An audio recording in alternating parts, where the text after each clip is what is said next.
Hello everyone, it's now 2025 and we are back here in our sunset moments. But first of all, I would like just to say or ask for apology for more or less 2 years that I was not on the air. Uh, I just have some consequences to face on to, but I just don't want to enumerate all those things. But there are several issues and struggles and challenges in my life along the way. Pero ito ngayon, 2025 na, gusto ko pong bumalik dito sa ating sunset moments. Medyo matagal-tagal na rin talaga. Sunset na sunset. Dapit hapon na nga talaga. No? So it's 2025. Here is the new calendar. Medyo baliktad lang ata pag ganitong ano. No? So it's 2026 and I just want to say Happy New Year to everyone. A prosperous 2025 to everyone. But as we welcome the year, I have some notes here to share. And we hope that blessings to all of us will be here together with us in this new year. And the thing is, what is happiness to each one of us, more particularly on this year 2025? Happiness. Up to where we have here on earth, or maybe as we are here on earth, or shall we say halfway? Shall we say back to zero tayo ngayon?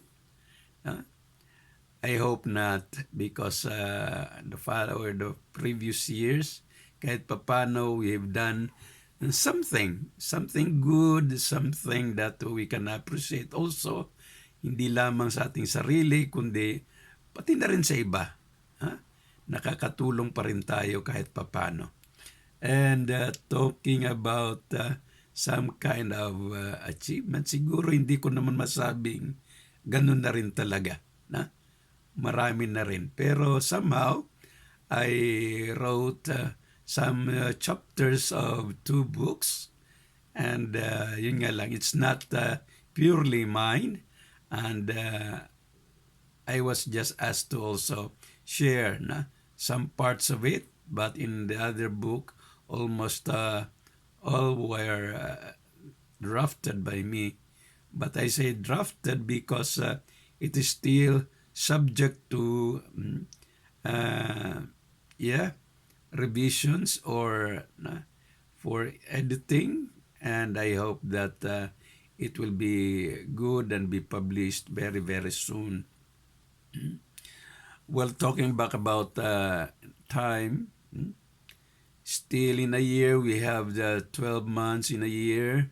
We have how many days in a month? 7 days a week. We still have 12 hours a day, or 24 hours a day, and 60 minutes in an hour, 60 seconds in a minute. Meaning to say, God has given us all the time. Kahit noon pa, hindi yan nabawasan ng Diyos. And of course, we don't accept the leap year on February. But that is only 1 every 4 years. But seemingly, as we come into this 2025, ano nga ba ang dapat nating sabihin natin how to start this new year on this first day, second day of this year? Most important in man is his heart to love. It's not only the intellect, the emotion, the willpower of man, but most importantly, dito sa puso natin. And I have proven it. Dahil sa kahit ganun man kataas ang academic achievement ko at marunong man akong magsulat, marunong din akong somehow to give guidance and counseling. Pero pagpapakinggan mo talaga yung mga taong nanghihingi sa iyo ng advice, hindi mo lamang i-analyze yung problem niya or problems. You have to consider all sides, no? Not only two sides, but also the left, the right, the ups and downs of life na na-experience niya sa buhay. No?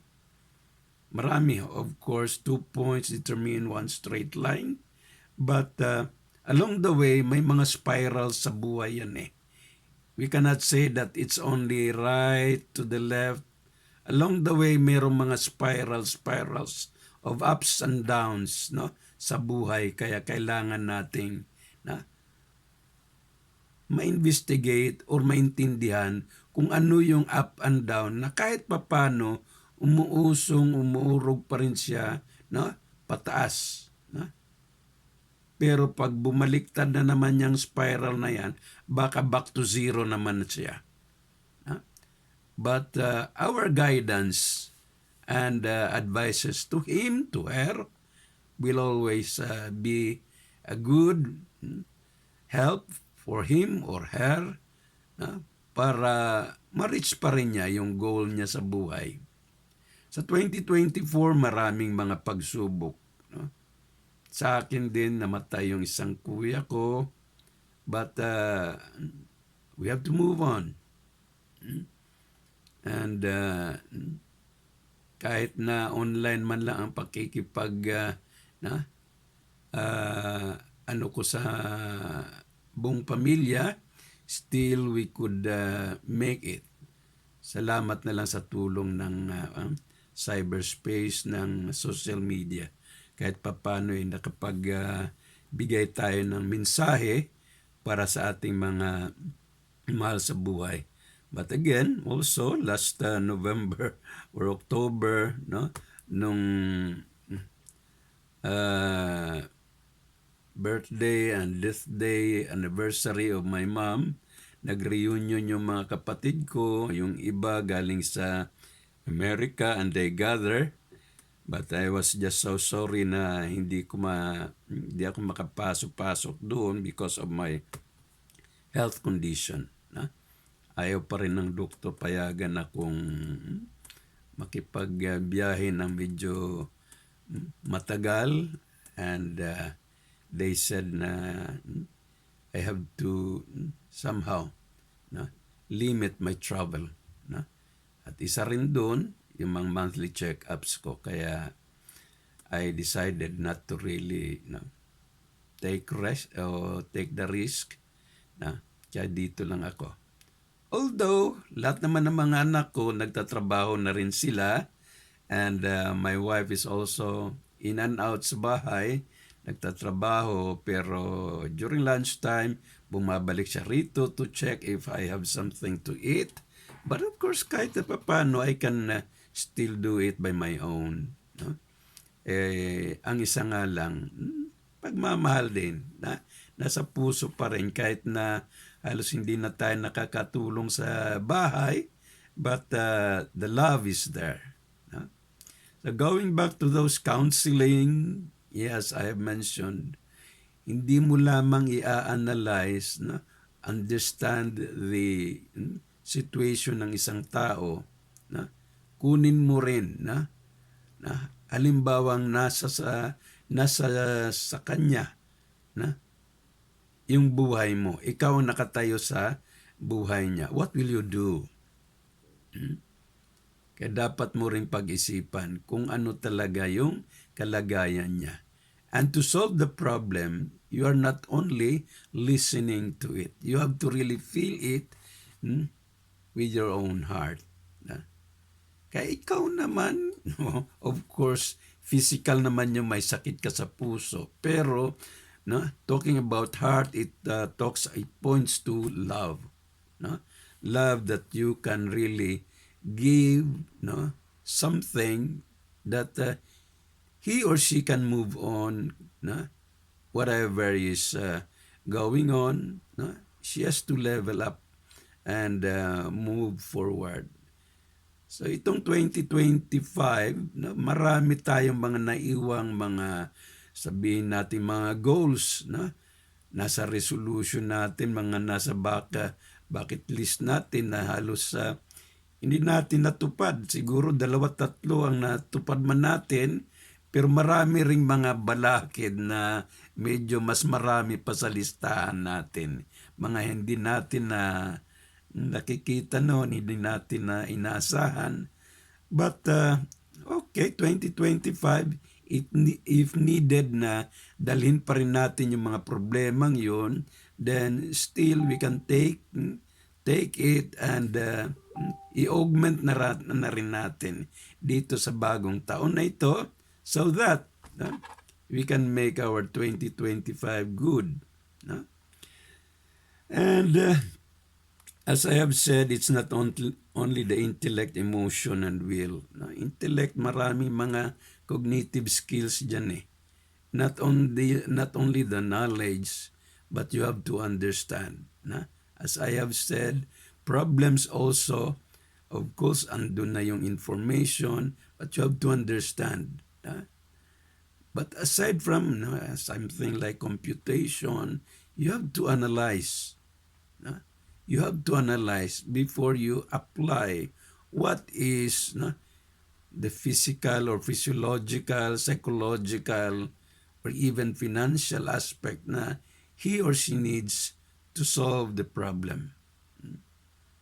Mga cases, challenges sa buhay. Well, politics aside, maraming mga hidwaan sa Philippines. Dito rin sa Japan, nagbago ang minister nila. And doon din sa South Korea, na may mga impeachment din doon. And sa Middle East, Syria is saying, or proclaiming their independence. But still there are many consequences. The safety, security of the Indo-Pacific, South China Sea, West Philippine Sea, still are there. International problems and challenges na yun sa buhay natin. Pero itong 2025, dala-dala pa rin natin yun. Although national, international cases yun, but sa Philippines, itong taong 2025, meron na namang midterm elections. And yun nga, isa sa mga world wars. Mga partisan politics, damay dito, and then sabotahe dito, trolls at kung saan-saan siraan sa social media. But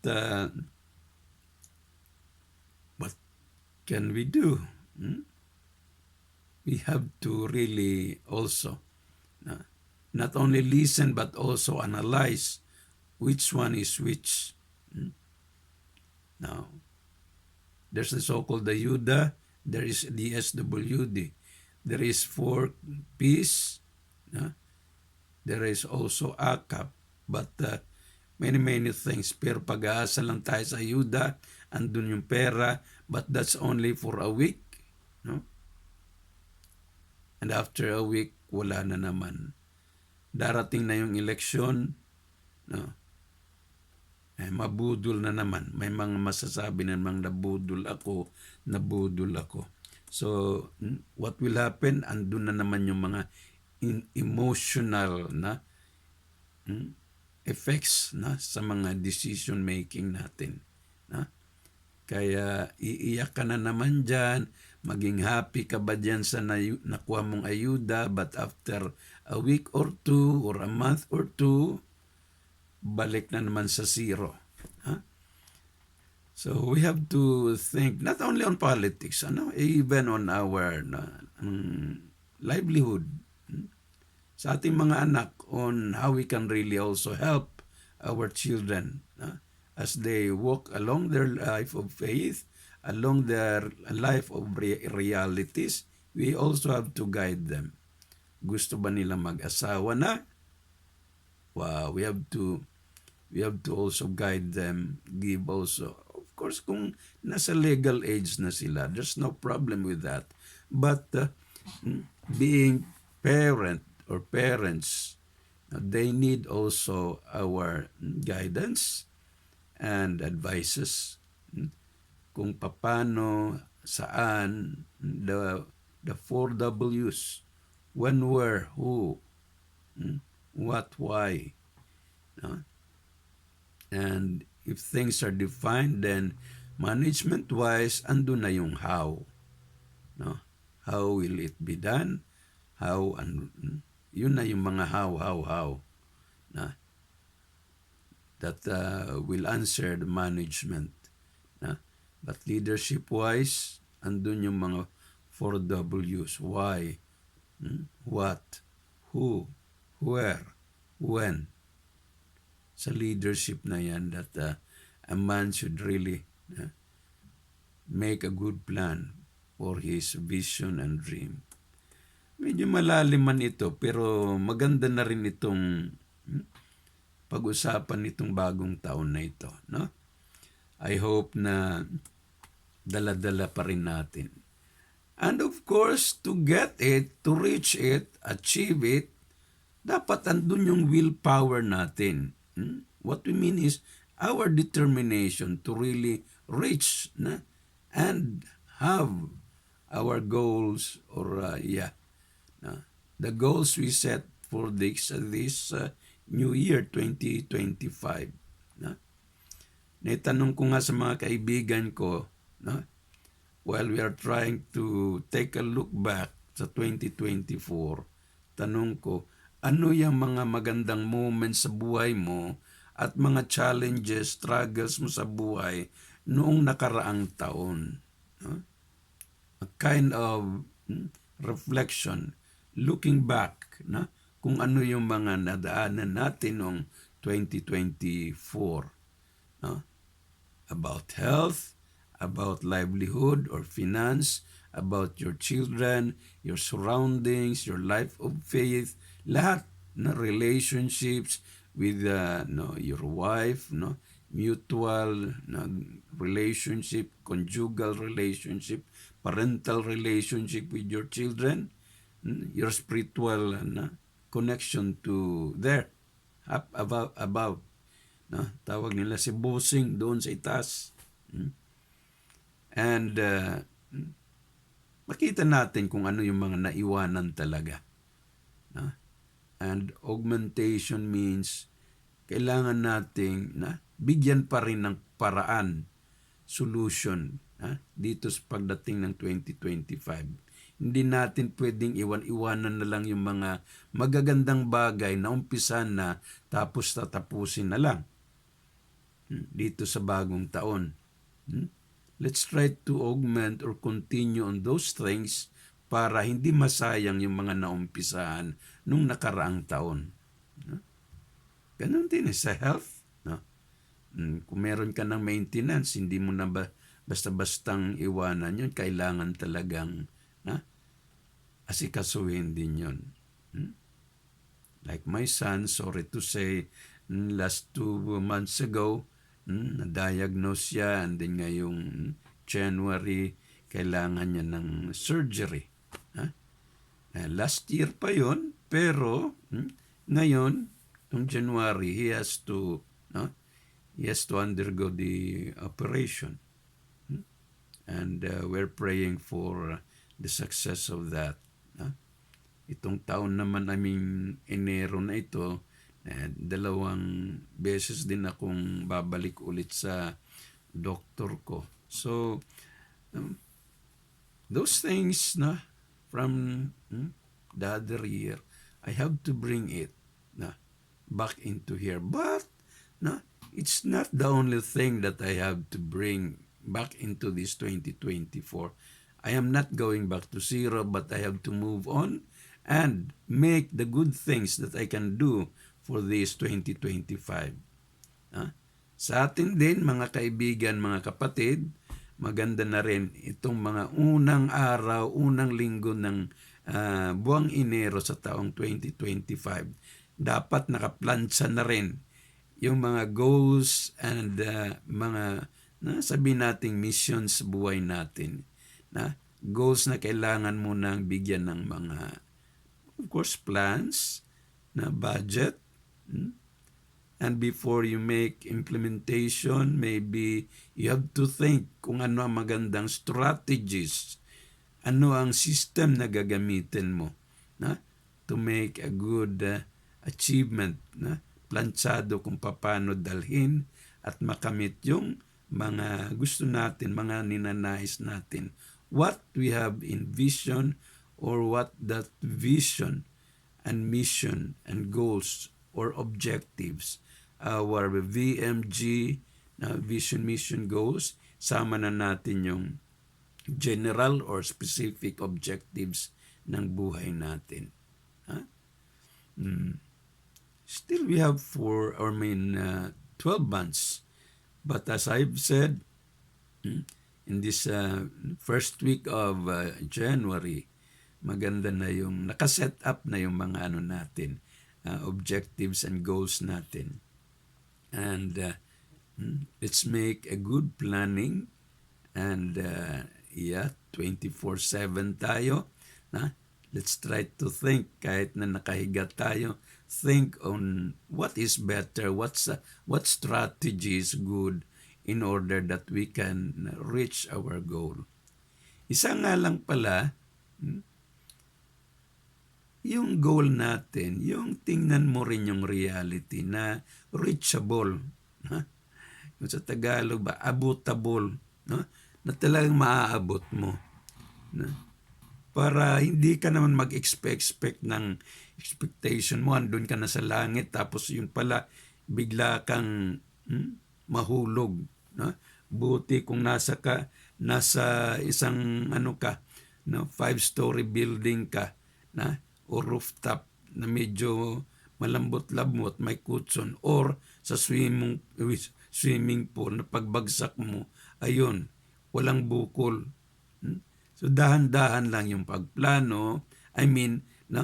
Yung desire, yung vision mo, consider the left and right, the realities and faith, on if truly you can achieve it. Wag lang nating tingnan agad-agad yung malayo, but try to take a look also on that fundamental level. You take a look on the formation stage and the development towards a growth, and you can take a look, evaluate how you did it. Kung medyo may problema, you take a look again kung ano yung mga strategies mo.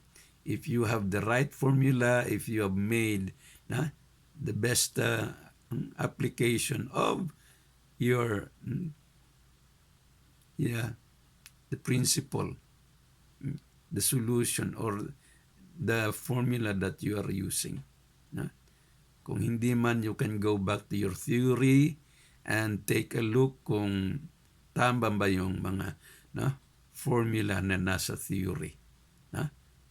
If more and deep, go back to the principle, go back to the principle deeper, para you can truly make a good analysis and application of your principle.